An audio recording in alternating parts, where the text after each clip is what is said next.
What's up, guys? Welcome back to Biopilot Arms. Today we've got a great thing that happened. This is February 7th. President Trump dropped the Protecting Second Amendment Rights Executive Order. So we're going to go ahead and read through this whole thing because I think it's important. And we'll see if it actually happens because executive orders aren't necessarily laws.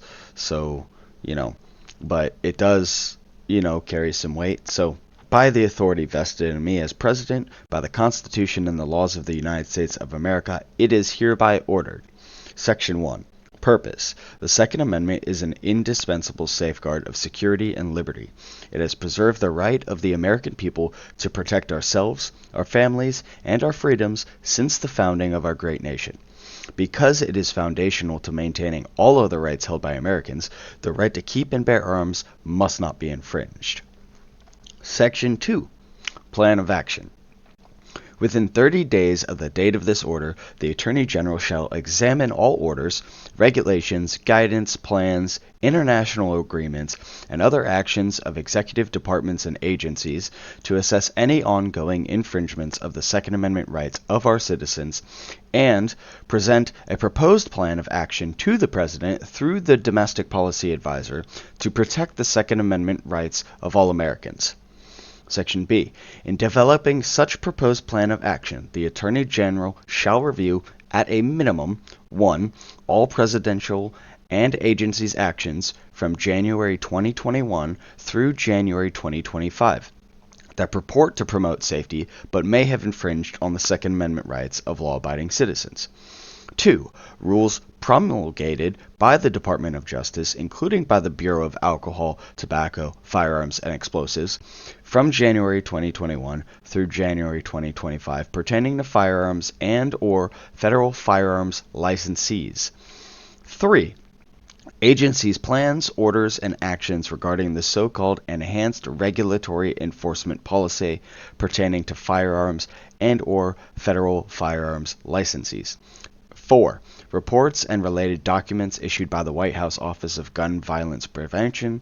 5. The positions taken by the United States in any and all ongoing and potential litigation that affects or could affect the ability of Americans to exercise their Second Amendment rights. 6. Agencies' classifications of firearms and ammunition. And 7. The processing of applications to make, manufacture, transfer, or export firearms. So, basically, this section 2, plan of action. What does he want? They're going to go over all of these things.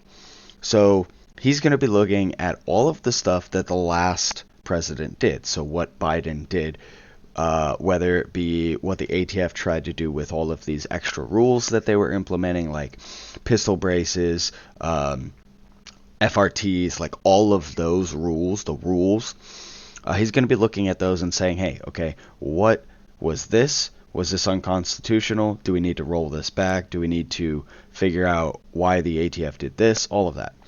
The agency's plans, orders, and actions regarding the so-called Enhanced Regulatory Enforcement Policy.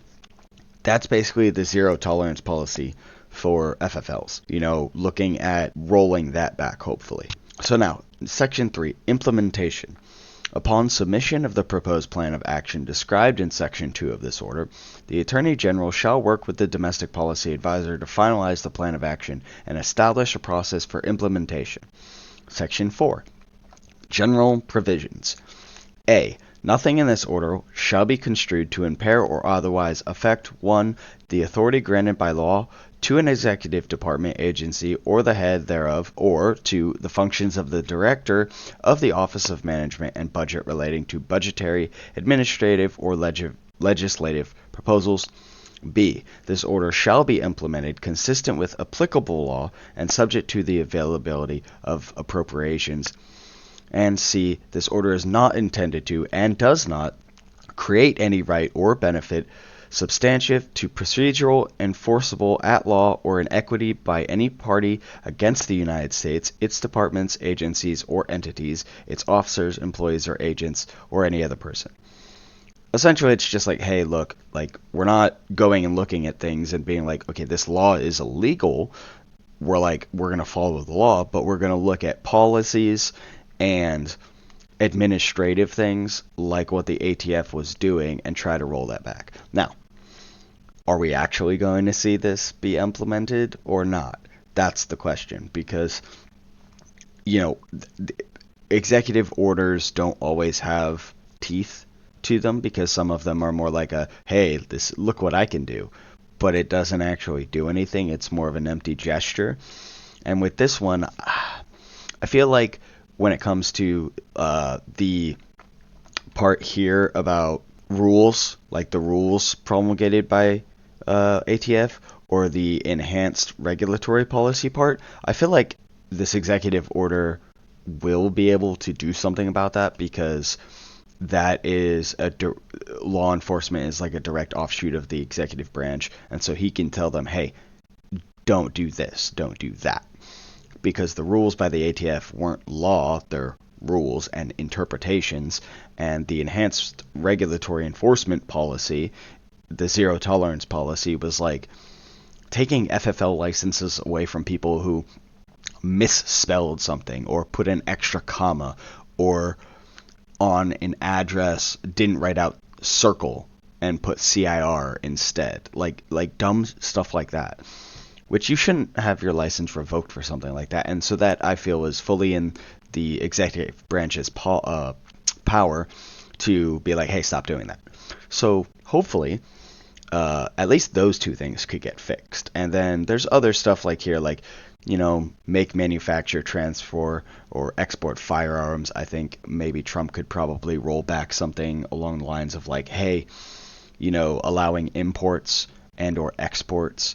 I would assume he would want to do that, because I feel like that would be helpful economy-wise, but we'll see. Classifications of firearms and ammunition is also another like thing that ATF did. Like, they're like, well, this is what we consider to be like a firearm, like when it came to like the 80% lowers, and it's like, it's a block of metal, it's not actually a lower yet, but they wanted to classify it as such, and then there's like a whole big like thing about that. So I feel like there's quite a few things that this could do that would be very positive. I'm just waiting to see whether or not they would actually go through or not. Anyway, guys, if you want to go ahead and take a look at the order, I will have this linked down below, or you can just, look up here and copy paste that. But yeah, guys, what do you guys think in the comments down below? Do you think that this executive order is going to result in anything good? Do you think that it's just kind of like empty words? I don't know. You tell me. I'm hopeful. Anyway, guys, I will see you next time.